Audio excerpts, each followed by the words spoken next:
here with State Rep Bryan Fontenot, but we got a brotherhood as our sons played on the team last year. Bryan, you know, last year my son Caleb along with Holden Tabor were the captains, but whatever these kids needed to do, they would change their bodies to play the positions that the coaches needed. For example, Caleb found out right at preseason camp that we need you to go from D-end to offensive tackle to gain 25, 30 pounds in 4 weeks. Your son, Gavin, starting D-tackle. Last year, he's a flat defender. Right. We lose 3 linemen. Now he converts himself from a flat defender to a starting D-tackle this year. What was the thought process? What was the sacrifice? How did this happen?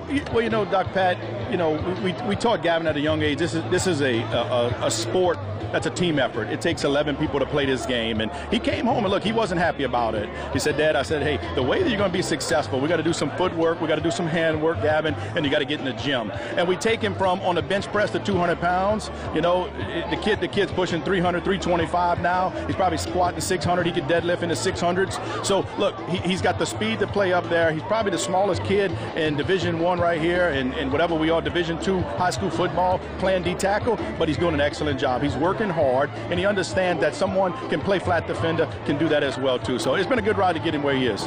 Well, and the team needed D linemen, and just like my son Caleb, playing very light at offensive tackle last year at 210, he helped make the team successful. Another thing, how do you see the D-line stacking up tonight? Let's go through the 4 positions on E.D. White's D-line. Right, so look, every week E.D. White's been the underdog. When we played Lutcher, we heard about the size of their offensive line. We heard about the speed of their quarterback. We heard about their running backs. We dominated the line. Every single week, E.D. White has showed up and has dominated the line of scrimmage, whether it's in the first quarter and sometimes in St. Thomas More, it was in the 4th quarter. Right. We were able to move the ball and push those lines around. So, look, we're not the biggest, we're not the fastest, but when you look at our penalty block, we certainly are the smartest. So we play smart football. You know what this reminds me of? An old Coach Detillier team back in the Lutcher era. Yes. You had kids that were power lifters, they were strong off the ball, they were fast off the ball, and they played smart football. And you go back and look at Coach Detillier's record, he's got a lot of state champions, so give credit. Absolutely. Mike Detillier, shout out to you.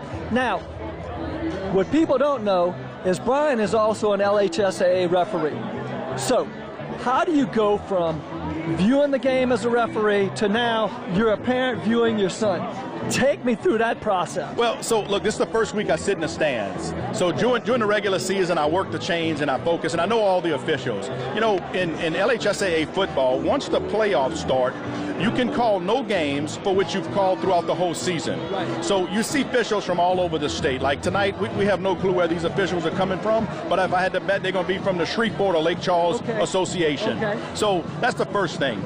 No, the second thing is it's 23 years and I've called 5 state championships. I've been blessed to see some of the greatest athletes in high school football, from the Manning brothers to Corey Webster to Tyron Matthew to Greg Robinson. I've seen them all as an official, but it's different from being an official and a parent, and that is I don't watch the ball. When all these parents out here watch the game, they focus on the ball. I focus on where the ball's going. So I see the penalty as it develops. I see blocks in the backs before they happen, and I know the enforcement if it's going to be a loose ball foul or it's going to be a previous spot foul. So it gives me a different perspective, but it's also fun to watch the game. Okay, that leads me into another question.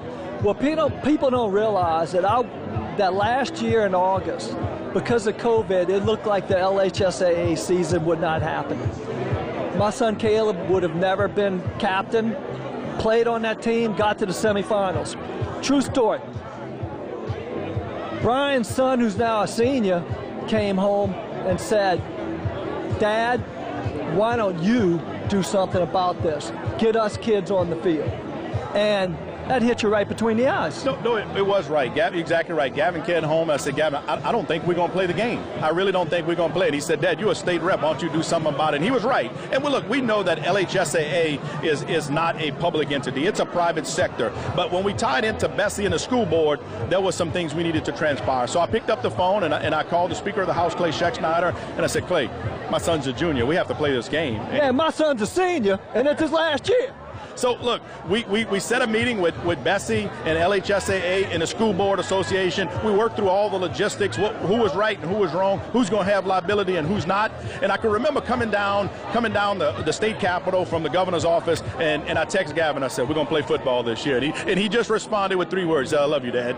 Yeah, and I love you, man.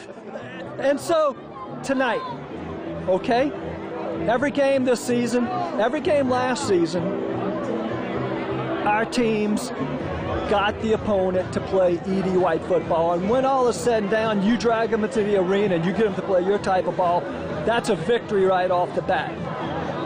What do you see tonight about whose will is going to win as far as who type of ball will be played? Look, you got to give Kyle Lassang credit for the way he coaches this team. We saw last year, which was probably the #1 team in this division in St. Thomas More. You had the 1 or 2 quarterback in the country, and we play the game a keep away. You got a sophomore quarterback here at Edie White that controls the tempo of the game.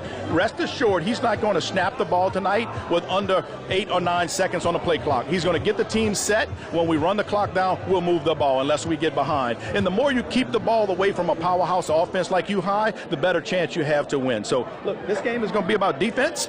I want to tell you, we've allowed 73 points. They've allowed 111. And defense wins championships. Quick point on their defense. Their defense has not seen a snap behind center all year. What's the difference when every team's lined up in the pistol and the shotgun, and how quick our linemen are going to be on them and the ball's going to be on them? Look, Gavin and Aiden are going to be off the ball quick. We're going to be in the backfield. We're going to put pressure on the quarterback like he's never seen. And their defense is going to see pressure they haven't seen.